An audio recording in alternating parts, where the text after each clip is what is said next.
Hello my dear student, आज हम लोग सब्जेक्ट केमिस्ट्री क्लास 12 2023 का सेट नंबर 6 डिस्कस करेंगे।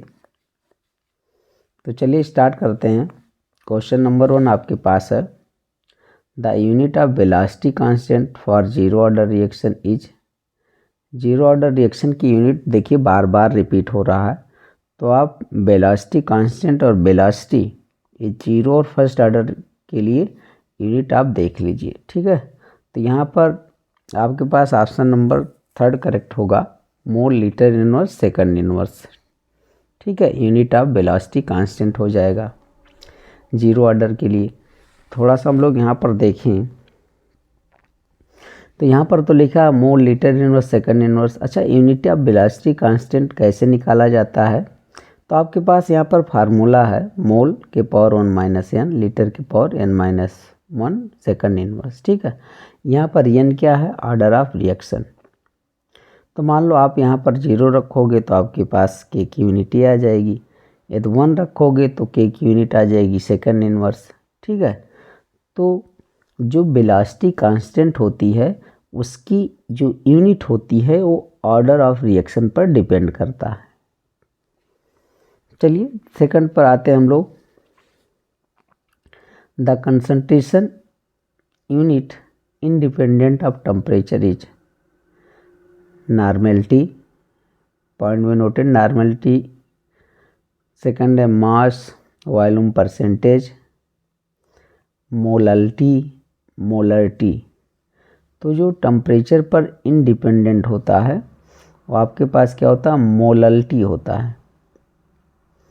इस तीनों में बेटा वॉल्यूम टर्म आ जाएगा, ठीक है। नॉर्मेलिटी में, मास वॉल्यूम में, मोलरिटी में वॉल्यूम टर्म आ जाता है। तो इसलिए क्या होता है, वो टेम्परेचर पर डिपेंडेंट हो जाता है।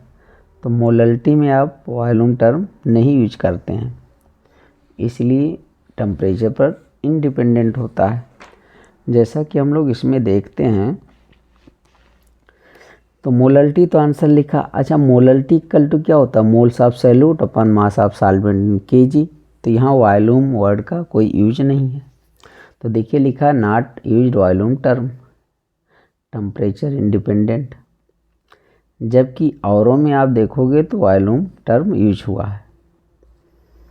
नेक्स्ट आपके पास देखेंगे, थर्ड में आपके पास आएगा, देखिए फिर से उसी पहले से ही रिलेटेड है। The unit of velocity constant for first order reaction is.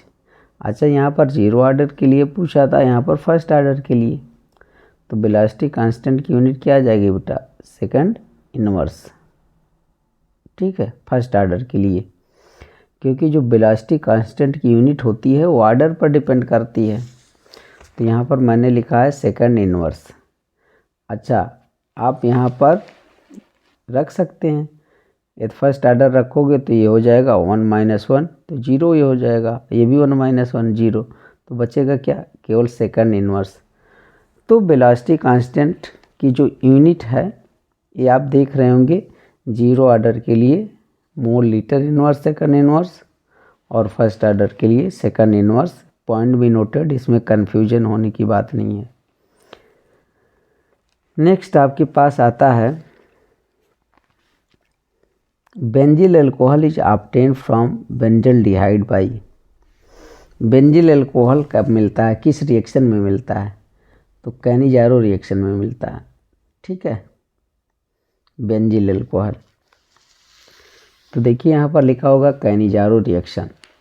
Answer में आपके पास क्या है? कैनिजारो रिएक्शन, ठीक। अब कैनिजारो रिएक्शन का मैंने पूरा लिख दिया, कंप्लीट रिएक्शन आप देख रहे होंगे। तो बेंजल्डिहाइड का ये मालिक्यूल, बेंजल्डिहाइड के 2 मालिक्यूल लिए जाते हैं, जिसमें से कंसनट्रेटेड NaOH के प्रेजेंस में एक का बेटा रिडक्शन होता है और दूसरे का ऑक्सीडेशन। तो ये बन जाएगा बेंजिल अल्कोहल में और ये सोडियम बेंजोएट में बन जाएगा, ठीक है। तो ये हमारे पास। अब हम लोग ऑप्शन नंबर नेक्स्ट पर आते हैं, देखिए क्या बोल रहे हैं। हिंसबर्ग रिएजेंट क्या होता है? बेंजीन सल्फोनिल क्लोराइड को क्या बोलते हैं? Hinsberg reagent. ठीक है। और इसका यूज किस में किया जाता है, इसका यूज एमीन के बेटा आइडेंटिफिकेशन में किया जाता है, ठीक है। तो यहाँ पर हालांकि मैं केवल फार्मूला लिखा हूँ और ऑप्शनल में इतना ठीक है। बेंजीन सल्फोनिल क्लोराइड, देखिए आपके पास यहाँ पर है C6H5SO2Cl, इसी को बोल सकते हैं और इसी को बोला जाता है हिंसबर्ग रिएजेंट। नेक्स्ट आपके पास है, तो इस सेट में काफ़ी रिपीटेड आया है। Which of the following is not present in DNA, DNA में कौन सा बेस नहीं होता, तो यूरासिल नहीं होता है, ठीक। तो यहाँ पर मैंने लिख दिया है यूरासिल नहीं होगा, ठीक है। आप देख रहे होंगे कि base present in DNA, DNA में क्या होता है, adenine, guanine, thymine, cytosine. RNA में क्या होता है, एडेनिन, ग्वानिन, साइटोसिन, यूरासिल। तो देखिए ये 3 बेस यहाँ पर सेम है, बस यहाँ पर थाइमिन होता है तो उसकी जगह पर यहाँ पर यूरासिल। तो यूरासिल डीएनए में नहीं होता है, डीएनए में क्या होता है, थाइमिन। आरएनए में थाइमिन नहीं होता है, यूरासिल होता है। अब हमारे पास आते हैं, सेकंड क्वेश्चन स्टार्ट होता है। तो यहाँ आपको क्वेश्चन भी लिखा हुआ मिल जाएगा, ठीक है। तो क्वेश्चन देखिए यहाँ पर पूछ रहे हैं what is osmosis, right formula for osmotic pressure. 2 number का ये क्वेश्चन है और ये भी रिपीटेड है। तो ऑस्मोसिस याद हो गया होगा अब तक, क्योंकि हमें लगता है कई सेट में रिपीट हो चुका है। तो is the spontaneous net flow of solvent molecule through semi permeable membrane SPM from dilute solution to a concentrated solution. तो सॉल्वेंट मॉलिक्यूल का स्पॉन्टेनियस फ्लो होता है डाइल्यूट से कंसनट्रेटेड की तरफ, उसी को ऑस्मोसिस बोला जाता है। देखिए मैंने एक डाइल्यूट सॉल्यूशन लिया एक तरफ, दूसरी तरफ कंसनट्रेटेड सॉल्यूशन ये लिखा है, बीच में मैंने सेमी परमिएबल मेम्ब्रेन लगा दिया। अब इसमें से जो डाइल्यूट सॉल्यूशन में देखोगे तो समझो कि सॉल्वेंट ज़्यादा होगा, ठीक है। तो उस जो सॉल्वेंट के पार्टिकल हैं वो सेमी परमिएबल मेम्ब्रेन से होकर के इधर आते हैं, कंसनट्रेटेड की तरफ आते हैं, तो इसी को ऑस्मोसिस बोला जाता है। और थोड़ा सा फार्मूला लिख दीजिए ऑस्मोटिक प्रेशर का। तो फार्मूला आपके पास आ जाएगा यहाँ पर क्या, पाई इक्वल टू CRT, बच्चे याद ही करते हैं। अच्छा C को किसके बराबर ले लो, मोलरिटी। और मोलरिटी बराबर क्या होता है, moles of solute upon volume of solution in litre. अच्छा मोल कैसे निकालते हो, मोल निकालने के लिए आपको W/M करना है ना। तो मोल निकालने के लिए तो हम लोग जानते हैं W/M। तो देखो N की जगह पर मैं W लिखूँगा, W/M, तो ये आ जाएगा W/M/V। अब ये इतना चीज़ें हम कहाँ पर रखेंगे, C की जगह पर। तो यहाँ देखो पाई इक्वल टू क्या हो जाएगा, W/M/V, और ऊपर यहाँ पर N/R/T।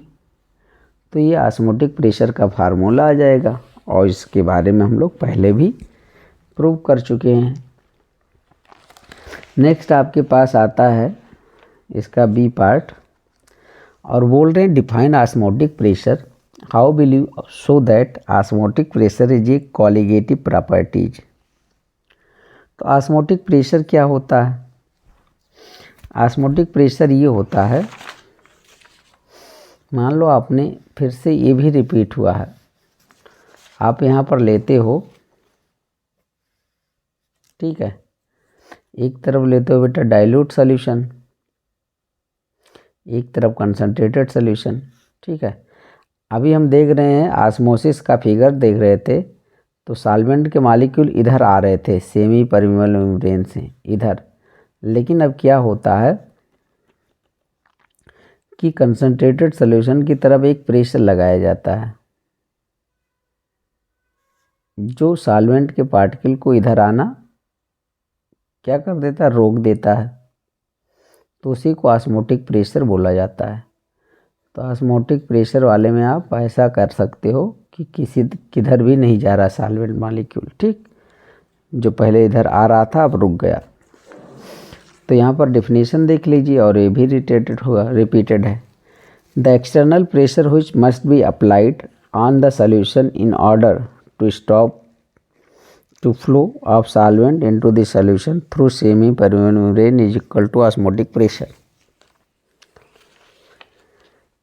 तो ये जो है ना, इसको कंसनट्रेटेड लिख लो या सॉल्यूशन साइड, तो सॉल्वेंट इधर अब नहीं आ पाएगा।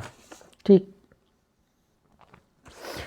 नेक्स्ट आपके पास ये प्रूव करना है कि ऑस्मोटिक प्रेशर एक कॉलिगेटिव प्रॉपर्टी है। अच्छा, कॉलिगेटिव प्रॉपर्टी क्या होती है? नंबर ऑफ पार्टिकल पर डिपेंड करती है। तो यदि ऑस्मोटिक प्रेशर भी नंबर ऑफ पार्टिकल पर डिपेंड करेगा तो कॉलिगेटिव प्रॉपर्टी होगा। तो चलिए देखते हैं। तो osmotic pressure for dilute solution के लिए directly proportional to N/V at constant temperature. N क्या यहाँ पर number of moles of solute है, तो बस ये नंबर ऑफ पार्टिकल के डायरेक्टली प्रोपोर्शनल होता है, इसलिए यह कॉलिगेटिव प्रॉपर्टी है। यहाँ पर वॉल्यूम ऑफ सॉल्यूशन और वॉल्यूम ऑफ सॉल्वेंट लिख सकते हो। अच्छा, इसको लिख दीजिएगा, osmotic pressure directly proportional to number of moles of solute. तो देखिए, pi depend on number of moles of solute dissolved in a given amount of solvent and is independent of nature of solute. Nature of solute पर नहीं depend करता, केवल number पर depend करता है। It is colligative properties. ठीक, अच्छा, osmotic pressure वाला फिगर यहाँ देखो बनाया गया, जो अभी बना रहे थे ना, कि डाइल्यूट लिया, कंसनट्रेटेड लिया, इस इधर प्रेशर लगाया, अब सॉल्वेंट मॉलिक्यूल का फ्लो नहीं होगा। और ये इससे भी प्रूव कर सकते हैं कि यह कॉलिगेटिव प्रॉपर्टीज है। P इक्वल टू NRT है, पाई इक्वल टू N/VRT। ठीक है, तो पाई और N नंबर ऑफ मोल्स है ना, तो इसमें क्या रिलेशन है? डायरेक्टली है, तो नंबर ऑफ पार्टिकल पर डिपेंड कर रहा है ऑस्मोटिक प्रेशर, तो इसलिए वो कॉलिगेटिव प्रॉपर्टीज है। नेक्स्ट आपके पास है कोलराउस लॉ, और कोलराउस लॉ भी रिपीटेड है, कई बार आ चुका है। तो आप सब यहाँ पर देखेंगे कोलराउस लॉ क्या बोलते हैं। इंडिपेंडेंट माइग्रेशन ऑफ आयन का लाइन है, बोला जाता है। टोटल मोलर कंडक्टिविटी किसे इक्वल होती है? Sum of ionic conductivity of ion. Molar conductivity, जैसे आपको NaCl का मोलर कंडक्टिविटी बताना है तो आपको sum of ionic conductivity of ion, NaCl में आयन क्या होगा? Na+Cl-, तो दोनों को ऐड कर दीजिए, तो दोनों के आयन की जो कंडक्टिविटी होगी उसको ऐड कर दोगे तो NaCl की कंडक्टिविटी पता चल जाएगी। ये कहने का मतलब है। फार्मूला यहाँ पर है, molar conductivity at infinite dilution equal to Nu plus lambda naught plus nu minus lambda naught minus. अब यहाँ पर ये है लेमडा नॉट m क्या? Molar conductivity at infinite dilution. Lambda naught plus क्या बेटा? Molar conductivity of cation. Lambda naught minus molar conductivity of anion. Nu plus and nu minus number of cation and anion respectively.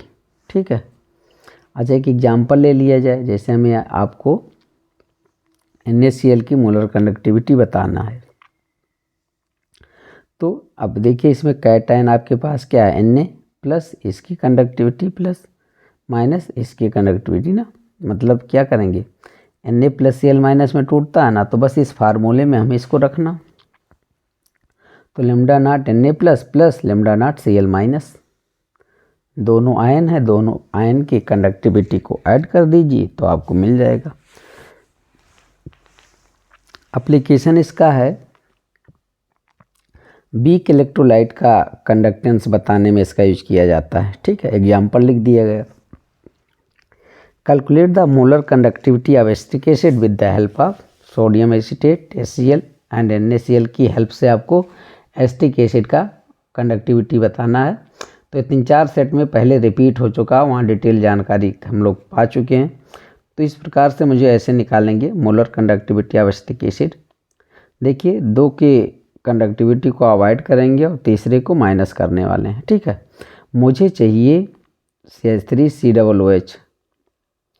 अच्छा, मुझे यदि इसकी conductivity पता चल जाए, जैसे आप इसको जब तोड़ोगे तो CH3 COO minus H plus, तो मतलब इसका आपको पता चलना चाहिए इसका, तो मुझे यही तो करना है। अब इतने में से मैं ये वाला पार्ट लूँगा CH3COO, ठीक है, और यहाँ से H ले लूँगा तो मुझे मिल जाएगा, और NaCl को बाहर कर देंगे। इसके डी पार्ट में आते हैं। ये कह रहा है स्पेसिफिक कंडक्टेंस और मोलर कंडक्टेंस में क्या डिफरेंस है। तो भैया मोलर कंडक्टेंस स्पेसिफिक कंडक्टेंस की बात यह है, स्पेसिफिक कंडक्टेंस को आप कंडक्टिविटी या कप्पा बोलते हैं, इसको कप्पा से रिप्रेजेंट करते हैं, और 1 सेंटीमीटर क्यूब इलेक्ट्रोलिटिक सॉल्यूशन की जो कंडक्टेंस होती है उसे कप्पा बोलते हैं। तो इसमें वॉल्यूम शब्द स्पेसिफाइड कर दिया गया है, मतलब फिक्स कर दिया है। 1 ml या 1 सेंटीमीटर क्यूब इलेक्ट्रोलिटिक सॉल्यूशन के द्वारा जो कंडक्टेंस प्रोवाइड किया जाता है वो होता है कप्पा। और यहाँ पर देखोगे तो the conductance of all the ions produced by 1 मोल, ये पॉइंट भी noted, 1 mole of electrolyte present in given volume of solution. दिए हुए सॉल्यूशन में जब इलेक्ट्रोलाइट का 1 मोल डिजॉल्व किया जाता है तो उसके द्वारा जो भी कंडक्टेंस प्रोवाइड किया जाता है वह उसका मोलर कंडक्टिविटी कहलाती है। तो यहाँ पर ऐसा नहीं किए हैं कि 1 लीटर ले लो, 1 ml ले लो, ऐसा इन्होंने कोई बांड नहीं लगाया है, जबकि यहाँ पर आपको 1 ml की कंडक्टिविटी बताता है। तो ये डिफरेंस है। फार्मूला लिख दीजिए दोनों का। Kappa equal to 1/r into L/A। अच्छा, इसकी यूनिट आपका आ जाएगा ओम इनवर्स सेंटीमीटर इनवर्स। ऐसे मोलर कंडक्टिविटी बराबर क्या होता है बेटा, कप्पा इंटू 1000 पानियम, और इसकी यूनिट क्या होती है ओम inverse centimetre square mole inverse. Point भी नोटेड। नेक्स्ट पॉइंट ये है, conductivity decrease on dilution because number of ion पर ml डिक्रीज। ठीक, तो आपके पास पर ml आयन नंबर डिक्रीज करेंगे, और पहले के सेट में हम लोग इसकी डिटेल जानकारी कर लिया। मान लो 5 आयन यहाँ पर हैं, अब तुम यहाँ पर 4 ml वाटर और ऐड कर दो। 1 ml में पहले इतना था, तो 5 ml है ना। अच्छा, 5 ml में तो 1 ml में कितने आयन होंगे, 1 आयन होगा। पहले 1 ml में 5 आयन थे तो नंबर ऑफ आयन कम हो गया, तो कंडक्टिविटी कम हो गया। Molar conductivity increase on dilution, ये इंक्रीज करता है क्योंकि इसमें वॉल्यूम टर्म स्पेसिफाई नहीं है। जब डालेंगे वाटर तो मोमेंट ऑफ आयन तेज होगा और कंडक्टिविटी तेज होगा। यहाँ से आप रिलेट कर सकते हैं। नेक्स्ट है conductivity directly proportional to concentration, और यहाँ पर इन्वर्सली प्रोपोर्शनल टू कंसंट्रेशन। तो ये हो गया। अब हमारे पास जो इसका बेटा थर्ड क्वेश्चन आ रहा है, ये कह रहे हैं right short notes on electrode potential, और इलेक्ट्रोड पोटेंशियल ही रिपीट हुआ, तो मैंने अब यहाँ पर सी बैक लिख दिया है, लेकिन आप यहाँ पर देख सकते हैं ये रिपीटेड था, तो आंसर आपको मिल जाएगा। तो यहाँ से हम लोग देख रहे हैं electrode potential. What is electrode potential, ठीक है। तो when a metal plate is dipped in the solution of its own ion, then potential is developed between metal plate and solution, and the metal plate acquire positive or negative charge. This developed potential is called electrode potential। ठीक है, तो इसको हम लोग समझे भी हैं, ये रिपीटेड क्वेश्चन है पहले से। तो ये कह रहे हैं ना कि मान लो अपने पास ये है जिंक की राड, इसमें डाल दो, सॉरी जिंक का इलेक्ट्रोलाइट डाल दो, और इट्स ओन आयन मतलब जिसका साल्ट लिए हो उसी की राड आप डालिए, ये जिंक की राड डाल दीजिए। तो जिंक की राड ये जो है मेटल प्लेट आप इसे मानो, और ये सॉल्यूशन, इसके बीच एक पोटेंशियल डेवलप हो जाता है जिसे इलेक्ट्रोड पोटेंशियल बोला जाता है। ठीक, और यहाँ पर देखेंगे इलेक्ट्रोड पोटेंशियल जो होता है किस पर डिपेंड करता है, तो आप देखेंगे nature of electrode or metal पर डिपेंड करता है, concentration of metal ion in solution, ये सॉल्यूशन है, प्रेशर टेम्परेचर कंडीशन पर, और यहाँ पॉइंट भी नोटेड एक्स्ट्रा चीज़ें जो बताया जा चुका है। मान लो इलेक्ट्रोड पोटेंशियल की जगह पर स्टैंडर्ड इलेक्ट्रोड पोटेंशियल आ जाए, तो आप देखिए when concentration of all species involve in half cell reaction is unity then E is called E naught. ठीक है, मतलब यहाँ पर ई नॉट क्या, स्टैंडर्ड इलेक्ट्रोड पोटेंशियल कि यदि कंसंट्रेशन 1 मोलर हो जाए, टेम्परेचर 25 डिग्री सेल्सियस और प्रेशर 1 atm, तो जो आपने इलेक्ट्रोड पोटेंशियल पढ़ा उसे स्टैंडर्ड इलेक्ट्रोड पोटेंशियल बोलोगे। ठीक है, तो ये हो जाएगा। अब हम लोग आते हैं इसके बी पार्ट में।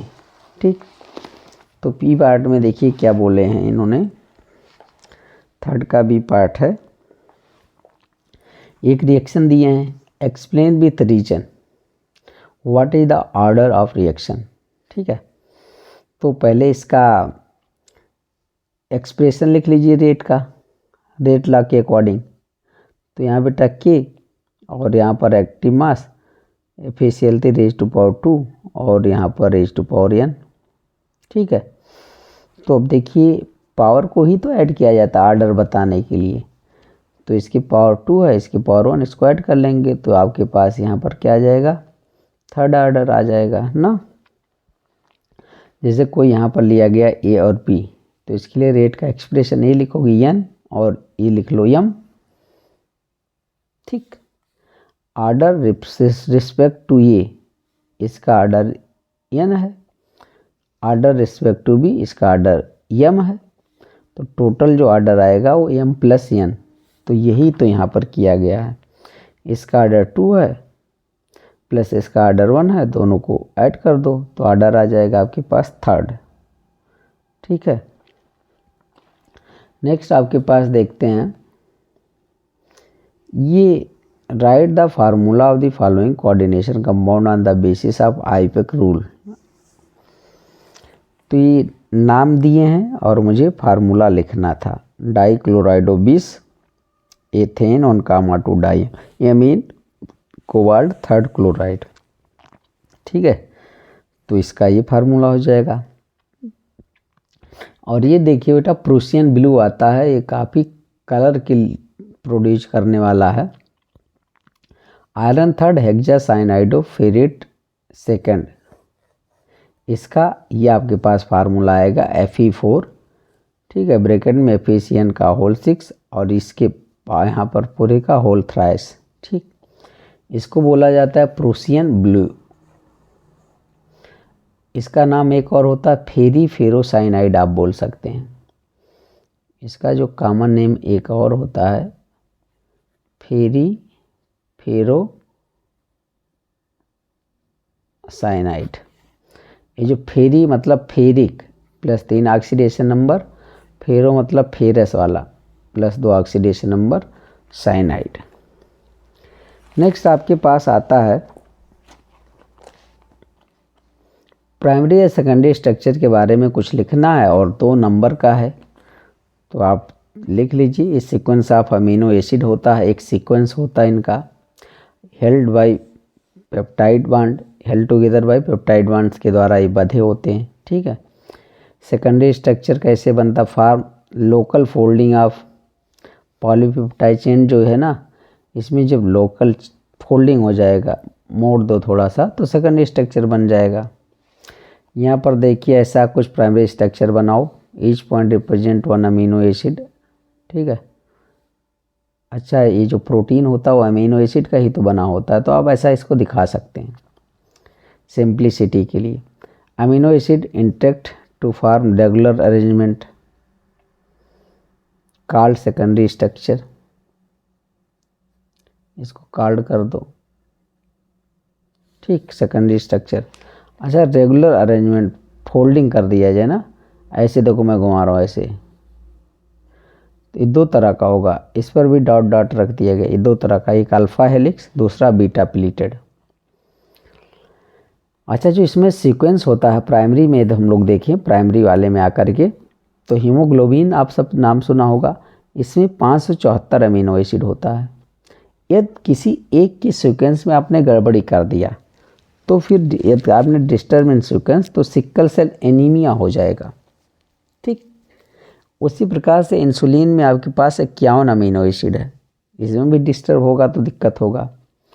तो ये किसके द्वारा बंधे होते हैं एक दूसरे में, जो प्राइमरी अमीन वाला है, कोवैलेंट बांड, पेप्टाइड बांड इसमें बांधने में रिस्पॉन्सिबल होता है। अच्छा, यहाँ पर कौन सा फोर्स लगता है? Hydrogen bond, disulphide bond, wander वाल एंड इलेक्ट्रोस्टैटिक फोर्स, ये सब काम करते हैं। तो थैंक यू फॉर वाचिंग। आज हम लोग क्वेश्चन नंबर 1 to 3 देख लिया।